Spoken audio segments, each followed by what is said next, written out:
Bien.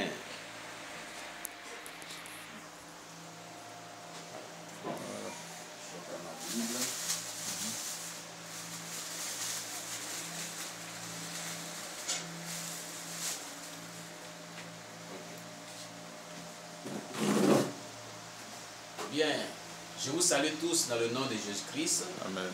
Et je suis l'apôtre Danon. Et nous sommes sur notre chaîne Dano José Pierre.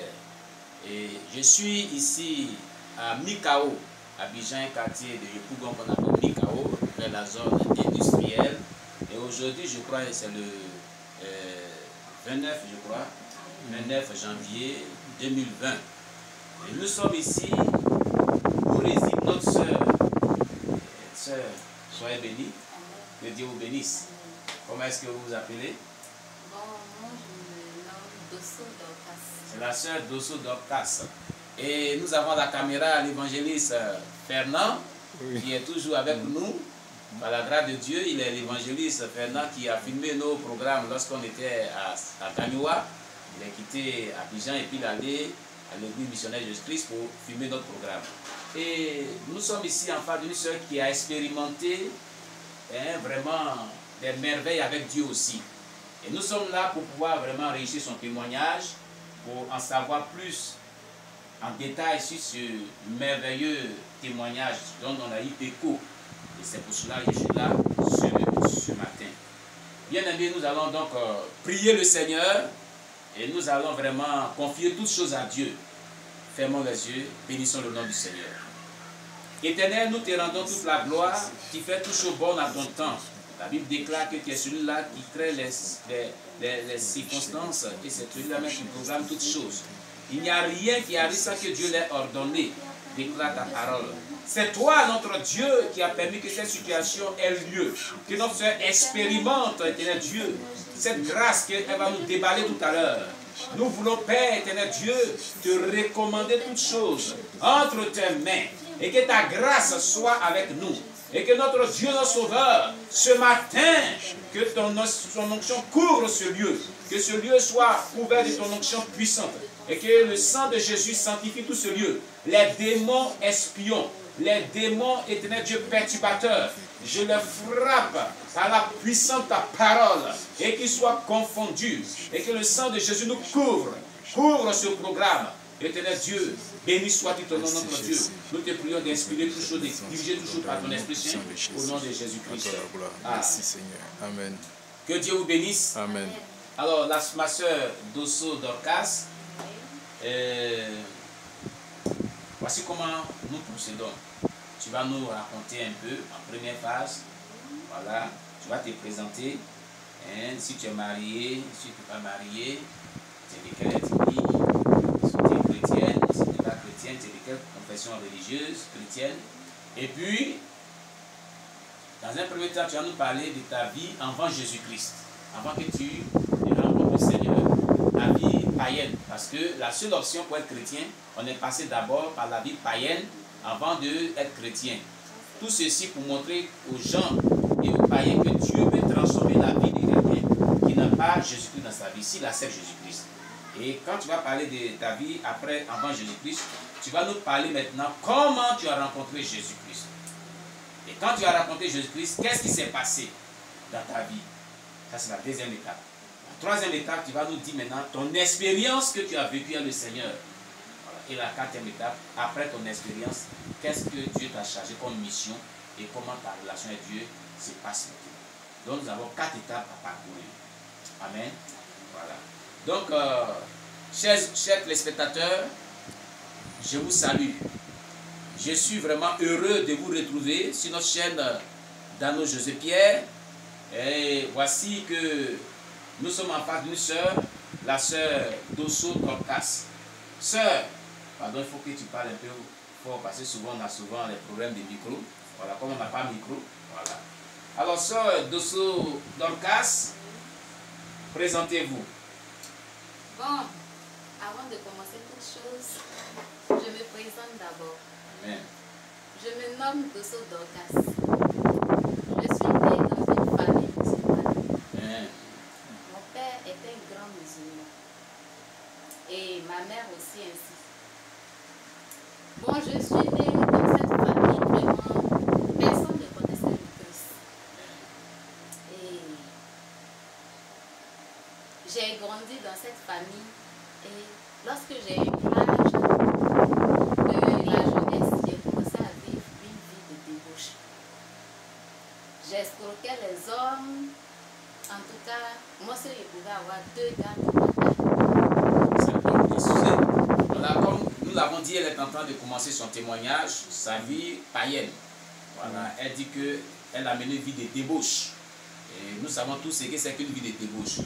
Elle arrivait même à escroquer des personnes. Comment est-ce que vous arrivez à escroquer les personnes? Des hommes, c'est ça, non? Oui. Donnez-nous un exemple, par exemple. Bon, l'exemple où Jean escroquait un homme, c'est-à-dire, je ne sais pas, je peux mentir pour lui dire non que je suis enceinte de lui, Oui. alors que je ne suis pas enceinte. Et c'est comme ça que je vivais. Mais c'était pour avoir de l'argent. Et cet argent-là, qu'est-ce que tu faisais avec? Bon, pour m'habiller. Et comment est-ce que tu t'habillais? Bon, je m'habillais de façon sexy. Sexy, c'est-à-dire? Voilà, sexy. Les Mais- jupes qui sautent le genou. Oui. Et puis des collants vraiment qui dessinaient la femme. La Qui femme. dessinaient, oui. Tout ça dans l'objectif de séduire Voilà, oui. les hommes. Mhm. Voilà. Bien aimé, vous voyez, elle a mené donc une vie païenne, typiquement païenne. Et la Bible nous dit dans le livre de... Je vais lire ce passage de la Bible qui nous dit, dans le livre de Timothée, voilà. Attention, cette Bible-là, elle est vieillissante. Voilà. Amen. Amen.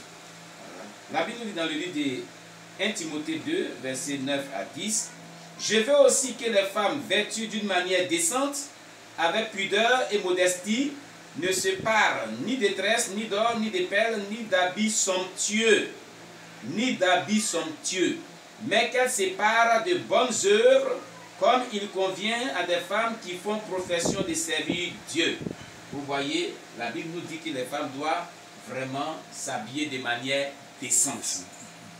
Voilà. Et elle était vraiment avec des habits sexy, des habits séduisants. Elle ne s'habillait pas de manière décente, elle a dit des mini-jupes, des collants qui la plaquaient, des habits qui dessinaient sa forme pour pouvoir séduire l'homme. Voilà. Et avec cela, est-ce que tu mettais des parures? Des parures telles que les mèches, les laines, les tissages, les boucles d'oreilles, les vernis. Est-ce que tu mettais toutes ces choses-là sur toi? Oui. Et les parfums et autres pour pouvoir vraiment... Je le faisais. Et tellement que ça me plaisait, j'ai voulu même rentrer dans le domaine de la presse.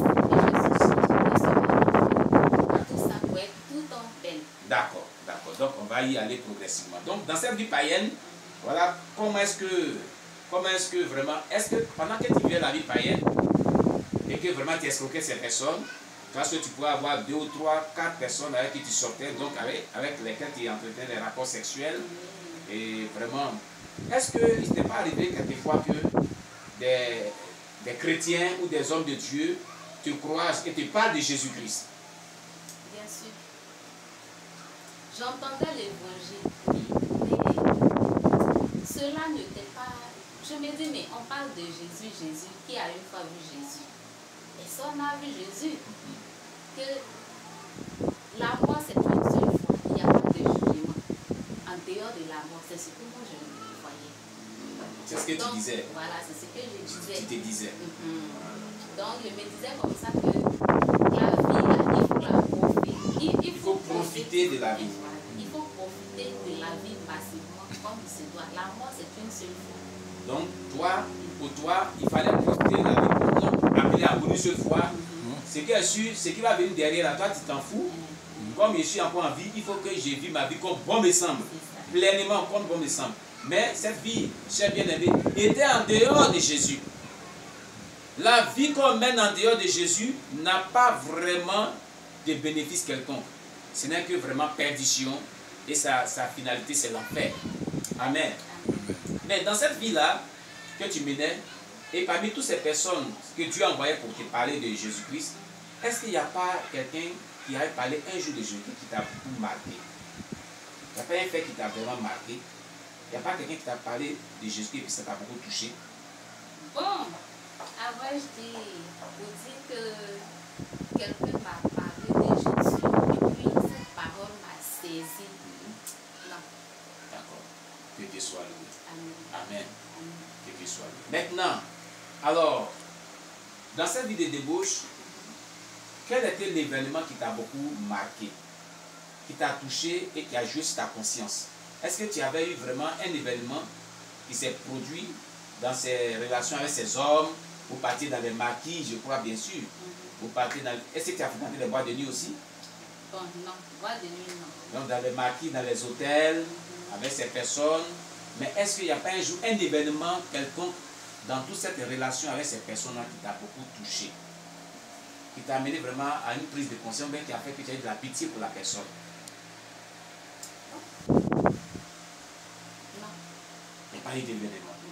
D'accord, que le nom de Dieu soit béni. Amen. Mais pendant ce temps, que disaient tes parents? Est-ce que tes parents qui étaient musulmans te donnaient des conseils? Ou bien, qu'est-ce qu'ils disaient? Est-ce qu'ils aimaient cette vie que tu menais? Bon, pour dire que je m'affichais avec, non. C'était dans le Quand secret. voilà, c'était dans le secret. Pourquoi tu le faisais dans le secret? Bon, je peux dire, avec la famille, en tout cas, si ma mère savait la vie que je menais, Comme toute bonne mère qui ne va pas accepter à ce que sa fille mène une vie de débauche, quoi qu'elle soit musulmane, mais elle ne pouvait pas supporter cette vie-là. Et ça, c'est une bonne moralité néanmoins. Ok. Alors, parlons maintenant de ta rencontre avec le Seigneur Jésus. Comment est-ce que tu as rencontré le Seigneur Jésus? ma rencontre avec le Seigneur Jésus, d'abord, j'étais chez une sœur à Demboko. À Demboko, hein? Je vais aller vraiment rendre visite à ma maman au village. Et quand je suis arrivée, c'était aux années 2009. Et là, c'est... Biancouma. Ah, Biancouma. Oui, oui. C'est Man. Oui, Non. c'est derrière moi. Derrière Man. Voilà. Ah, donc vous êtes Yacouba. Bon. Ventura. Non, non. En fait, moi, mon papa est Peul et ma maman est au Déléka. Ah, mais vous résidiez à Biancouma. Voilà, c'est ça. Donc, Ah, ton comme papa c'est est là peu que... et ta mère est au Tineka, mais vous résidez à Biancouma. Oui, oui, c'est ça. D'accord. Et quand je suis arrivée À là, Biancouma? oui, et il y a un jeune qui partait vraiment à l'église, aux assemblées de Aux Dieu. assemblées de Dieu. Voilà. Et comment il s'appelle ce jeune homme-là? Tu te rappelles de son nom? Oui, je me rappelle très bien de son nom. Il s'appelle Kessé Georges. Kessé Georges. Et ce frère Kessé Georges, le jour que tu as l'occasion de voir cette vidéo, vraiment que Dieu te bénisse. Que le Seigneur te bénisse. Amen. Pour l'œuvre de Dieu que tu as fait, voici le résultat que nous sommes en train de découvrir ensemble. Voilà, on y va. Donc, on a commencé à aller à l'église. Je peux dire, bon, quand il est venu m'annoncer l'évangile, Bon, l'église d'Assemblée de Dieu était dans quel quartier à Biancouma? bon, Est-ce que tu te c'était, oui, je me rappelle très bien. Le quartier s'appelle Auguste Pascal. Auguste Pascal. Oui. D'accord, ok. Le pasteur, tu te rappelles son nom? Non, D'accord, je ok. ne me rappelle. Ok, on y va. On y va. On Donc continue. c'est comme ça que lui et moi on a commencé à aller à l'église ensemble. Mais pour moi c'était, je sais pas, comme je voyais les gens aller à l'église, Tu partais comme ça je aussi. partais comme ça aussi. Voilà. C'est qu'elle partait pour faire une figuration, Voilà. pas pour se donner tel qu'un vrai chrétien, parce que les gens vont à Et l'église. puis encore mon objectif dans la tête était vraiment de coucher avec ce dernier. Ah, vous voyez, ce jeune homme l'a plu. Elle a aimé ce jeune homme. Et bien vrai qu'il a annoncé l'évangile et qu'il l'invitait à l'église, mais elle ne partait pas pour se convertir. Hein. Elle partait pour faire chuter le frère dans le péché. Elle voulait coucher avec ce frère-là. Et donc, je voulais dire à tous nos évangélistes, à tous nos bien-aimés qui vraiment s'engagent dans l'œuvre d'évangélisation, vraiment, priez beaucoup que la grâce de Dieu soit sur vous. Et soyez vigilants. ayez le discernement. Et que Dieu vraiment vous garde. Parce que ce qu'elle vient de dire, cela se passe beaucoup. On est souvent exposé, hein, quand on annonce l'évangile, il y a des personnes qui ont des intentions qu'on ne connaît pas. Le frère ne savait pas ses intentions. Il ne savait pas l'intention de la sœur. Voilà, pour lui, bon, c'est une sœur qui a annoncé l'évangile, elle va se convertir, et puis bon, mais elle va mener une vie chrétienne qui est bonne. C'est voilà ce qui était dans sa tête. Mais elle, son intention, c'était de coucher avec ce jeune, parce que ce jeune a lui plaisait. Vous voyez? Donc, vivez dans la sanctification et demeurez ferme. Il y aura des tentations. La Bible nous dit que Joseph a été tenté par la femme de Potiphar, son maître. Mais Joseph a refusé de coucher avec cette dernière. Il a préféré même sortir au dehors, tout nu. Et on l'a accusé, on l'a mis en prison. Ayez vraiment cette mentalité-là. Ayez vraiment ce zèle-là. Que Dieu nous bénisse. Je vais continuer. Bon, je n'ai pas aussi duré longtemps à Biancouma. Oui, mais là, quand vous savez, il est allé à l'église avec moi. Oui. Le premier jour, quand vous êtes allé à l'église, qu'est-ce qui s'est passé? Qu'est-ce qui t'a plu? Bon, c'est-à-dire, tout ce que l'homme de Dieu prêchait, ce n'était pas mon problème. Oui, oui. Mon problème là, Oui. moi je vais faire mon affaire. Ça tu as couché avec lui. Mais en fait, quand tu couchais avec les jeunes, bon, lui, tu n'as pas abordé. Non. Mais c'est toi qui voulais coucher avec lui. Et qu'est-ce que cela te fait? Bon, en fait, je ne sais pas, je trouvais un plaisir dedans. Ok. C'est un mauvais esprit. C'était un mauvais esprit qui la manipulait. C'était un mauvais esprit qui la contrôlait. Parce que trouver un plaisir pour pouvoir coucher avec un homme, un jeune homme, sans toutefois vraiment viser vraiment le mariage, c'est l'esprit de la débauche, comme elle a dit tantôt. C'est l'esprit de la débauche. Et c'est un état anormal. Voilà. On ne couche pas avec quelqu'un pour un plaisir, mais on couche avec quelqu'un parce que cela est de Dieu. Et cela vraiment dans le cadre du mariage. Dans le cadre du mariage. Après le mariage. Et vous qui menez une vie de débauche, toi tu es chrétien, tu m'écoutes, et que ta vie n'est pas vraiment agréable à Dieu, et que tu vis cette vie de débauche, sache que tu es manipulé par l'esprit de la débauche sexuelle. Et ce démon-là, quand tu es là, puis tu as toujours le désir, pour coucher avec les hommes, il faut chercher ta délivrance. C'est un mauvais esprit qui te pousse à cela. Voilà. On va continuer. Et vraiment, j'ai pu atteindre mon objectif. Tu as couché avec lui? Oui. Tu l'as fait chuter? Oui. Seigneur Jésus. Oh. Et après ça, comment ça? Après ça, et ce jeune homme, tellement qu'il était sincère dans le Seigneur, Oui. en tout cas, j'ai réussi à le faire chuter. Et lorsque j'ai fini ma mission, je suis venue sur terre. Mais pourquoi est-ce que tu appelles ça une mission? Bon, pourquoi je le dis? Parce que aujourd'hui, je suis devenue chrétienne. Oui. C'est là je vois maintenant que c'était... C'était diabolique. Voilà. Et c'était comme si tu étais en mission sans que tu le saches. Sans que je ne le sache. Sachez-le très bien. Linda, la sœur Linda qui a expérimenté le ciel et l'enfer, qui est porte ressuscité par 2 fois, a dit dans son témoignage où elle parle des horreurs de l'enfer, que lorsque quelqu'un vit dans le péché, il ne le sait pas, mais il sert le diable. Il travaille pour le diable.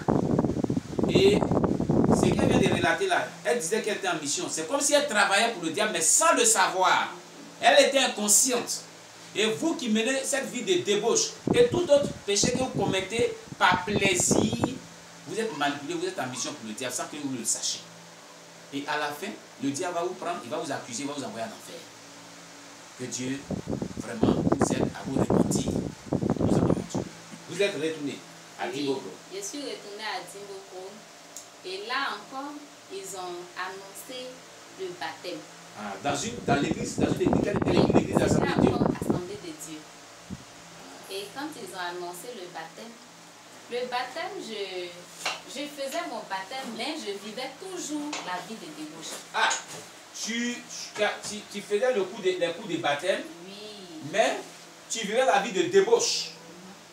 Tu n'étais pas encore repenti, mais tu faisais les coups de baptême. Oui. Voyez-vous cela? Vraiment, les pasteurs ne peuvent pas savoir ce que l'on pense dans son cœur.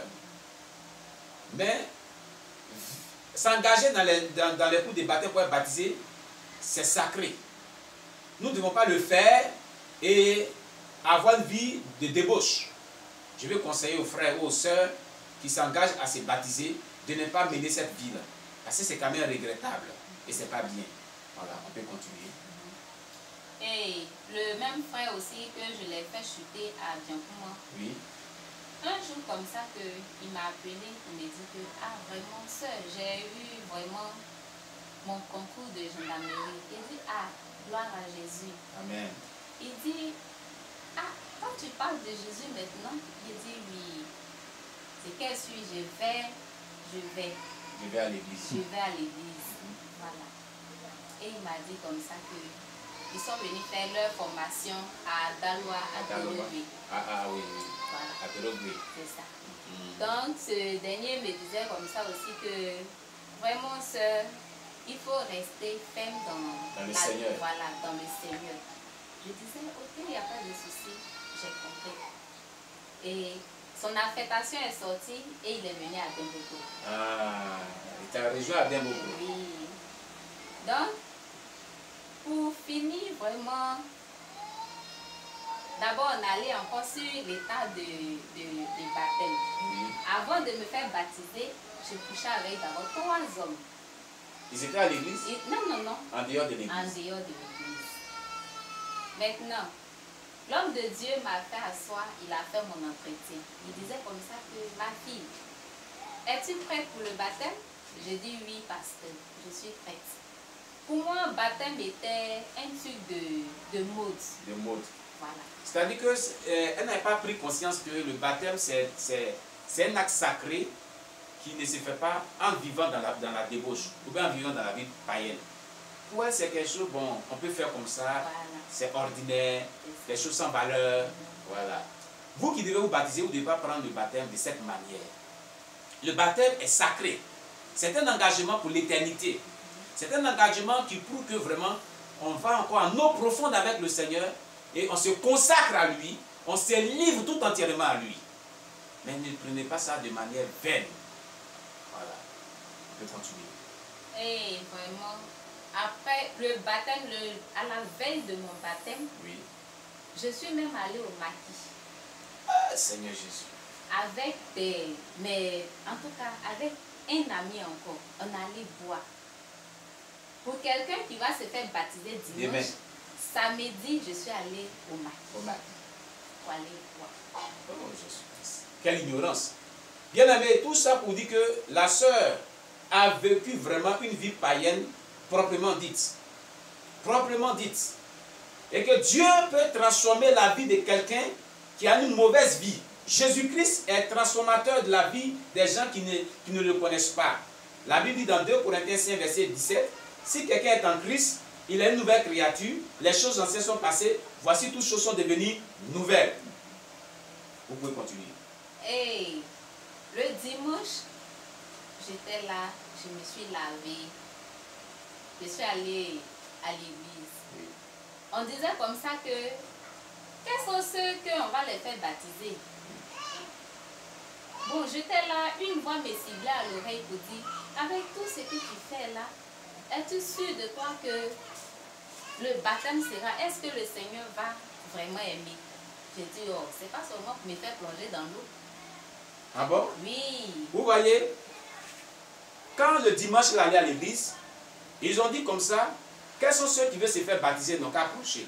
Et pendant qu'elle s'apprêtait vraiment aussi à aller, elle a entendu une voix. Mais moi je dis c'est la voix du Saint-Esprit qui l'a interpellé pour dire que est-ce qu'avec tout ce que tu viens de faire là, à la veille, et cette vie que tu mènes là, tu es sûr que tu vas te faire baptiser? Est-ce que tu es sûr de te faire baptiser avec toute cette vie que tu mènes là? Le Seigneur nous interpelle toujours. Chaque fois que nous posons un pas dans le sens vraiment de son œuvre et que nous ne sommes pas purs, il fait tout pour vous enlever sur le mauvais chemin, sur le mauvais engagement, si ce qui n'est pas bon. Vous voyez, Dieu l'interpellait. Voilà. Mais quand même, j'ai pris mon courage à 2 mains. Je suis allée, on m'a fait baptiser. Malgré que Dieu a intervenu pour l'interpeller, pour dire de ne pas se faire baptiser dans cet état-là, elle a pris son courage pour aller se faire baptiser. lorsque je me suis fait baptiser, le lundi, le lendemain qui était lundi, je suis allée encore derrière mon gars. Encore. Après le baptême, elle est retournée derrière son amant pour coucher avec lui encore. Et 3 semaines après, 3 semaines après après le baptême, je me suis assise. Elle s'est assise. J'ai commencé à réfléchir. Ah, elle a commencé à examiner sa vie 3 semaines après le baptême. J'ai dit, c'est quelle vie que je mène? Alléluia. Amen. Il dit, mais il est temps pour que vraiment je me ressaisisse. Gloire à Jésus.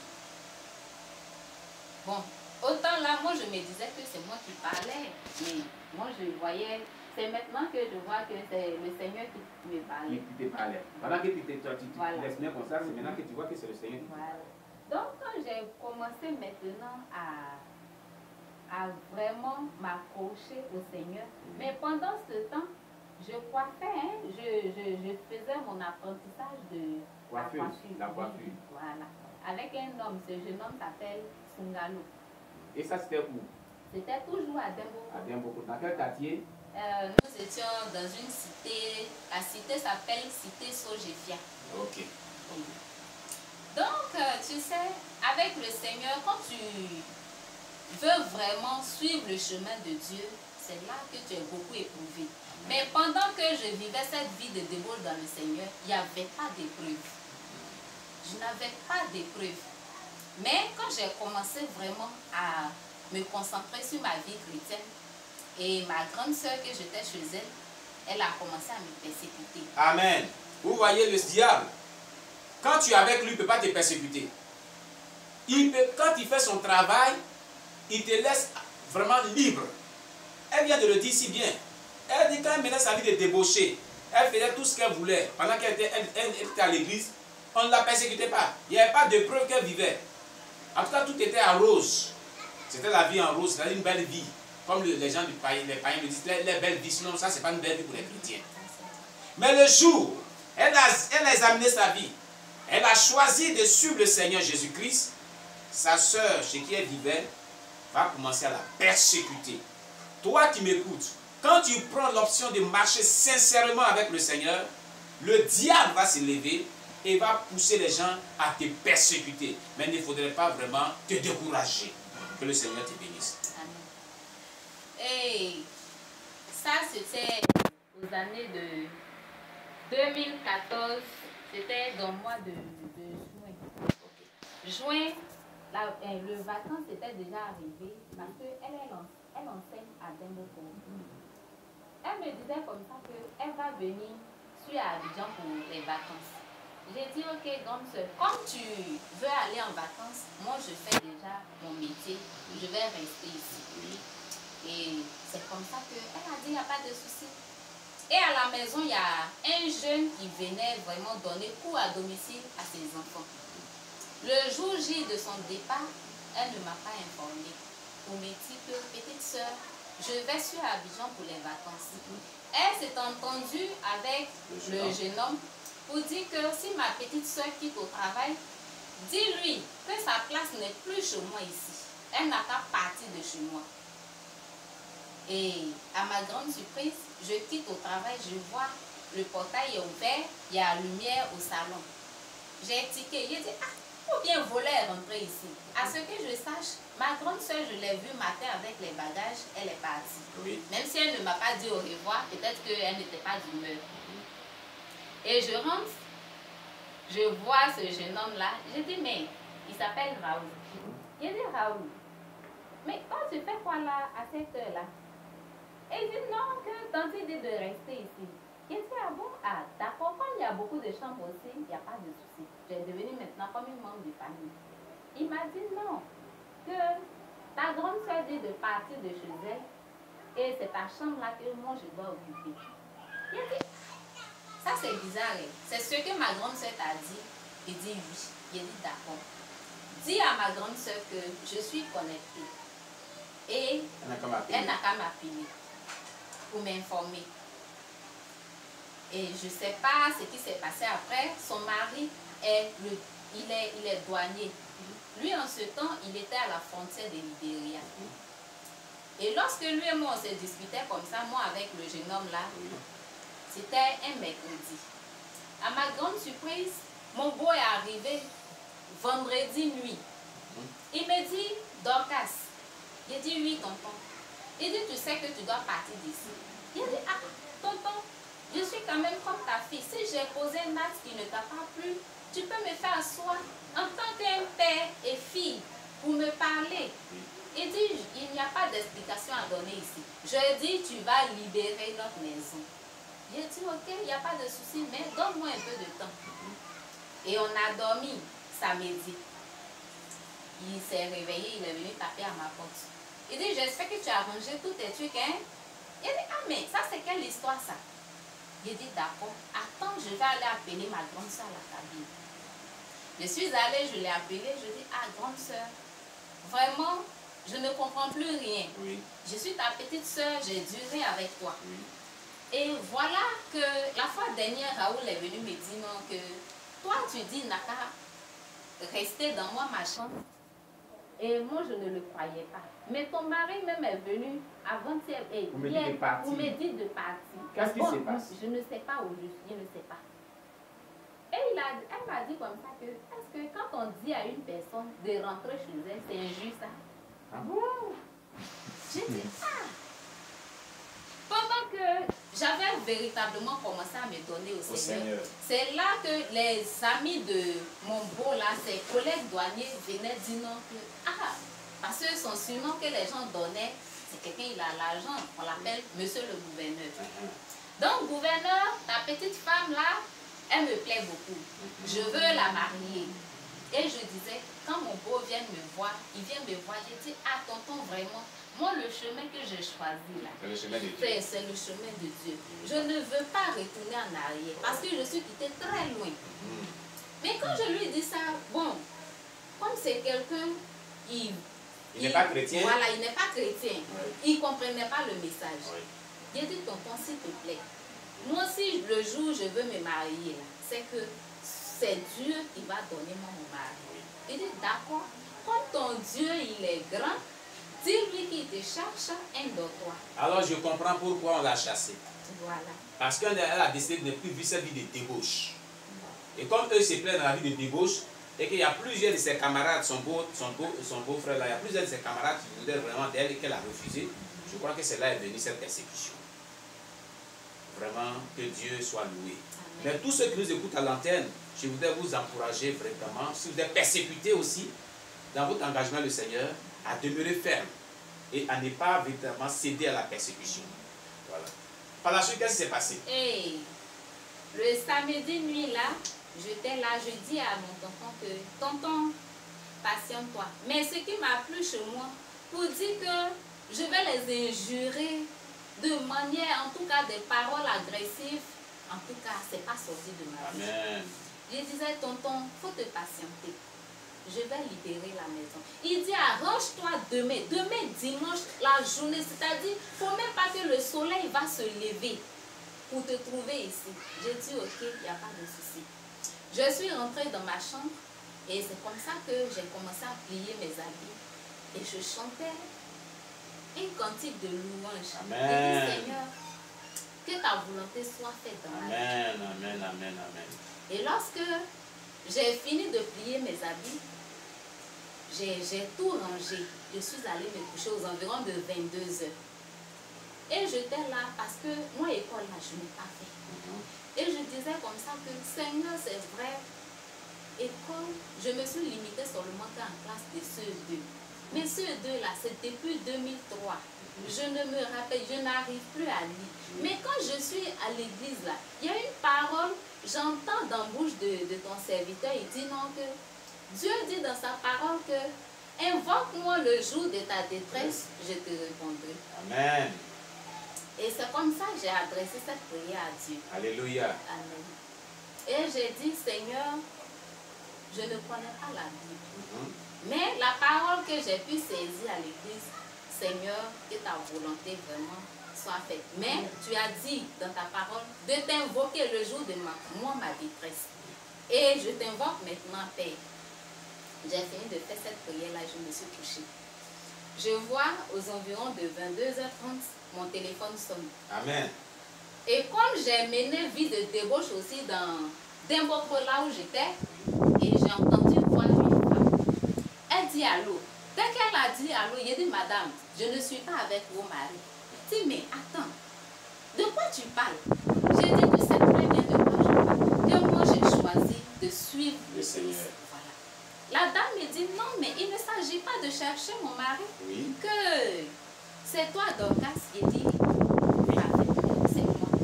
Elle dit je veux te voir. Alléluia. J'ai dit mais madame, à cette heure tardive là, vous êtes où? Elle dit je suis à la cité Sogivia, la même cité que je me trouvais aussi. Amen. Et je dis, comme je disais comme ça à la dame que madame, tu sais, comme il se fait tard, tôt le matin, je vais venir te voir. Et c'est comme ça que j'ai raccroché le téléphone. Alléluia. Le lendemain matin, à 6 heures, je me suis réveillée. Je suis allée me laver. C'est comme si j'avais transport. Alors que je n'avais rien, même 5 francs dans ma main. Et j'étais là. Quand j'ai fini de me laver, j'ai tiré ma valise, j'ai mis sur la terrasse. J'ai balayé leur chambre. Amen. Tout propre. Et je suis allée voir cette dernière-là. Elle m'a appelée, j'ai dit, mais madame, puisque moi je ne vous connais pas, Oui. vous êtes où? Elle dit non que, parce qu'à Dembokro, les parkings ont leur nom. Elle m'a dit comme ça que, viens au parking d'Iaï, que c'est là que je me trouve. Mais arrivé là, il y a une dame, tu regardes tout juste en face de toi, il y a une femme qui fume poisson. Tu arrives là, demande là que, où est chez Aïcha? Cette dame, elle est une femme burkinabète. Et elle était musulmane. Oui. Donc c'est ainsi que je me suis renseignée auprès de cette maman qui fumait poisson là. Oui. Elle dit, regarde tout juste en face de toi. Je dis, ok, il n'y a pas de souci. J'ai tapé à sa porte et elle m'a ouvert la porte. Je me suis assise. Elle dit, c'est Dorcas. J'ai dit, oui. Madame, nouvelle. Et elle a commencé à rire un peu. Elle dit, toi qui viens chez moi, moi qui dois te demander de nouvelles, et c'est toi qui me dis, ok, excuse-moi. Et elle m'a dit que vraiment tu coiffes très bien. J'ai dit, ah, je coiffe très bien, ça a quoi à voir avec elle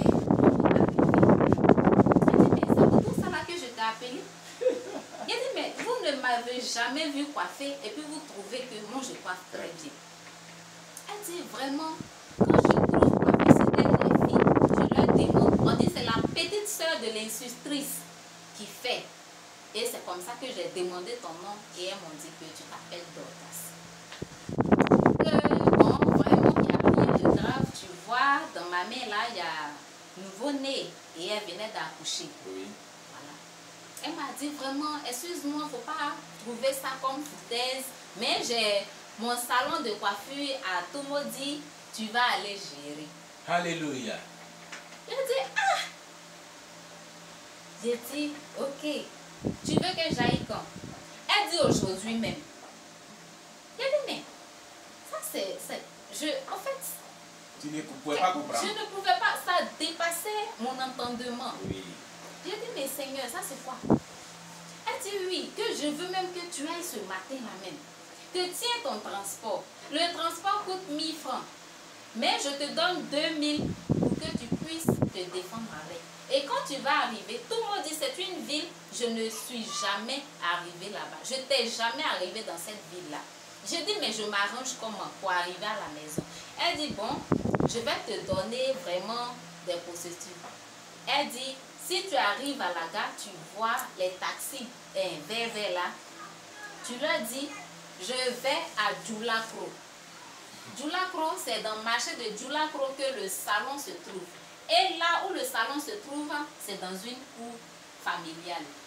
Et il y a une chambre qui est là. C'est là qu'elle est dit elle dormait. Et si je vais de prendre la chambre là pour dormir dedans. Et Dieu a résolu son problème de dortoir. Voilà. Dieu l'a exaucé en disant, invoque-moi, je te répondrai là. Dans le lieu de la détresse, Dieu l'a exaucé pour qu'elle ait un lieu de dortoir. Voilà. Et cette dame me disait aussi comme ça que si tu vas, que Tresse ne marche pas, il y a un grand congélateur qui est là, il faut vendre l'eau pour que tu puisses manger dedans. C'est comme si genre, elle savait que... Tu avais des problèmes. Voilà. Alors qu'elle m'a dit, le salon de coiffure marche très bien. Du 1er au 31, il n'y a pas un jour où elle ne va vraiment rester les bras bas. Voilà. Et moi, j'arrive, vraiment le Seigneur est merveilleux. Amen. J'arrive et je me suis renseignée dans la cour. On dit, ah, la chambre d'Aïcha, voici ça qui est là. Que vous êtes la petite soeur d'Aïcha? J'ai dit, oui, je suis sa soeur. Et les femmes là ont dit comme ça que elle nous a appelé pour nous dire qu'il y a sa petite soeur qui arrive. Et c'est comme ça, le lendemain, je me suis rendue dans le magasin. Écoutez très bien, bien aimé, quand tu es un choix de Dieu, quel que soit ce que le diable va faire, il va rôder autour de toi. Mais toi, demeure seulement dans la vie chrétienne. Amen. Et le salon qu'on dit, ça marche beaucoup. Oui. Le premier jour, je suis arrivée, l'homme de Dieu, il n'y a pas eu de clients. Gloire à Jésus. Deuxième jour, il n'y a pas eu de clients encore. Toi, tu sais bien dresser. Je sais très bien tresser. Et toi qui m'as apprécié. Et puis, on apprécie. Je dis, mais ça, C'est quelle histoire? c'est quelle histoire? Je Toi, là, n'arrive tu pas. comprenais même Je pas. ne comprenais pas. Il a dit, mais Seigneur, ça veut dire quoi? J'ai fait 3e jour. Il n'y a pas de presse. Jusqu'à 1000 francs l'infini dans ma vie. Tu vas faire comment? J'ai commencé à attacher l'eau. Je mets au frais. Puisqu'elle m'a dit, D'attacher si l'eau. la presse ne marche pas, Faut vendre. de vendre l'eau. C'est comme si c'est le Seigneur qui me parlait au travers d'elle. Amen. Parce que pour quelqu'un que elle dit non, que son coin marche, est-ce qu'elle peut penser négativement aussi? Non, non, non, non. Voilà. Donc, j'ai commencé à attacher l'eau. Et quand j'ai mis premier chargement au congélateur, le courant est coupé. Et il n'y a pas eu courant. Quel est le problème? Le courant est coupé. L'eau ne s'est pas glacée. Maintenant, 4e jour, première tresse qui va venir, c'était vraiment une coiffure de 1500 francs. C'était tissage. J'ai fini de tisser cette dame, elle est partie. C'est elle aussi qui était ma seule cliente du jour. Oui. Le lendemain encore, je n'ai pas eu cliente. Le surlendemain, pas de cliente encore. Et vraiment, je crois que 8e jour, j'ai eu une cliente de 500 francs. Avec 500, je fais comment? Je m'arrange comment? Je dis, ah Seigneur, ta marche là, vraiment, c'est compliqué, hein? Vivre avec toi, c'est compliqué, hein? Vraiment, parce que c'est vrai, je partais à l'église, je me suis fait baptiser. Mais quand je menais ma vie de débauche, ces obstacles-là, je n'étais pas vraiment Mais sur mon chemin. là, tu étais avec le diable. Voilà. Donc, il ne pouvait pas te créer des problèmes. Voilà, c'est ça. Et je ne sais pas, j'ai fini le mois, je suis rentrée dans le 2e mois, c'est-à-dire le 1er mois, je suis arrivée, j'ai fait un travail de 2000 francs. Un lieu qui prospère comme ça dans cette activité, toi, ça ne peut pas prospérer. Voilà. Parce que tu es une choisie de Dieu. Voilà. Donc, le 2e mois qui a suivi, c'était vraiment le mois d'août 2014. Oui. Et j'ai commencé encore. Une première cliente est venue pour le 1er mois. Elle a fait une coiffure de 1000 francs. 1000 francs, j'ai tapé une semaine avec les 1000 francs. Pas de cliente encore. Et après, une semaine après, la cliente qui est venue encore, elle me dit non, qu'elle veut n'a de 200 francs. J'ai dit quoi? N'a de 200. Mais ça là, je fais quoi avec? Je l'ai naté. Quand je l'ai naté, et vraiment, cette fille-là est partie. Je me suis assise, j'ai dit, ah Seigneur, ça vraiment, je n'arrive même pas à manger. Mais dans ce cas, je m'élève et puis je vais chercher travail de servante dans la ville. Et c'est ainsi que je me suis levée, la ville même que je ne connais pas. Là où on m'a déposé, c'est là que je suis restée, dans le marché. Et quand je me suis rendue dans la ville en train de chercher le travail de servante, je suis allée tomber dans un hôtel.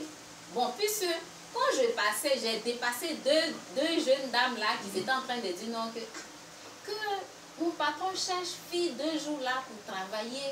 En tout cas, le salaire coûte 25 000 par mois. Et quand j'ai entendu cette parole, j'ai fait un pas en arrière. Je les ai saluées. Et elles m'ont dit comme ça que vraiment, ah ma chérie, tu cherches travail aussi? Je dis oui, je suis à la recherche comme ça. Elle m'a dit bon, le travail c'est pour travailler à l'hôtel. J'ai dit quoi? À l'hôtel? Que vraiment, non, je ne suis pas intéressée. Je me suis retournée. Et quand je partais encore, j'ai vu un maquis qui était là et j'ai trouvé une jeune fille devant le maquis. Je me suis approchée auprès de cette jeune fille-là. Je l'ai saluée. Je dis, ah ma chérie, tu ne connais pas quelqu'un qui cherche fille pour les ménages à la maison? Et elle m'a dit, non, mais tu es aussi belle comme ça. Puis je mettais et je me dépimentais. J'étais devenue claire. Et je me maquillais, j'étais tissée, j'étais en tout cas, comme le monde pouvait le dire, j'étais très belle devant le diable. Mais devant le Seigneur, je faisais honte à mon Dieu. Et cette jeune fille m'a dit comme ça que, dans ce travail de servante que tu cherches, toi tu es une jeune fille, tu es belle comme ça, tu as tout ce qu'une femme peut avoir, presque tout, hein, et puis tu cherches le travail de servante. Mais j'ai mon vieux père qui est professeur. Je vais vous mettre en contact, là comme ça, il va te dépanner de temps en temps. Je dis, bien-aimé, que le Seigneur te pardonne.